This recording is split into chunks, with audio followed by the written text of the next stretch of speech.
आपण पाहत आहात आपल्या हक्काचे प्रतिध्वनी न्यूज.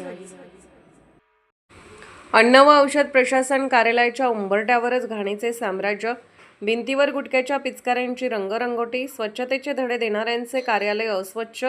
आमचे जयसिंगपूर वार्ताहर हुसेन शेख कळवतात की नागरिकांच्या आरोग्याची जबाबदारी सांभाळणाऱ्या अन्न व औषध प्रशासन विभागाच्या कोल्हापूर कार्यालयाची अवस्था पाहिली तर दिव्याखाली अंधार या म्हणीची प्रचिती येते.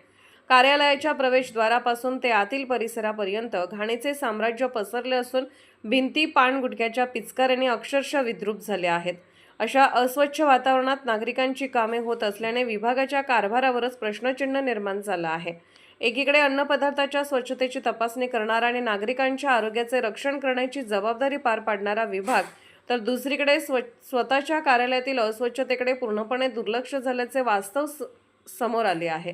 कार्यालय परिसरात साचलेली घाण, कचरा आणि सर्वत्र दिसणाऱ्या पिचकाऱ्यांमुळे हे शासकीय कार्यालय नसून एखादा दुर्लक्षित बेवारस परिसर असल्याची भावना नागरिक व्यक्त करत आहेत. स्वच्छ भारत अभियानाच्या घोषणा कागदावरच राहिल्या आहेत का असा प्रश्न या कार्यालयाची अवस्था पाहिल्यानंतर उपस्थित होते. भिंतीवर थुंकणाऱ्यांवर कोणतीही कारवाई होत नसल्याने शिस्तीचा पूर्णपणे बोजवारा उडाल्याचे चित्र आहे. संबंधित अधिकाऱ्यांनी याकडे जाणीवपूर्वक दुर्लक्ष केले आहे का अशी ही चर्चा नागरिकात सुरू आहे.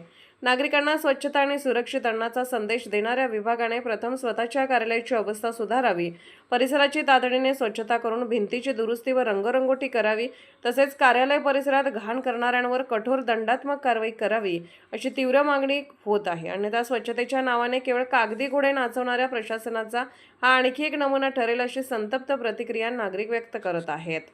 आपण पाहत आहात प्रतिध्वनी चॅनल. अशाच बातम्या पाहण्यासाठी आमच्या चॅनलला सबस्क्राईब करा आणि बेल आयकॉनवर क्लिक करा.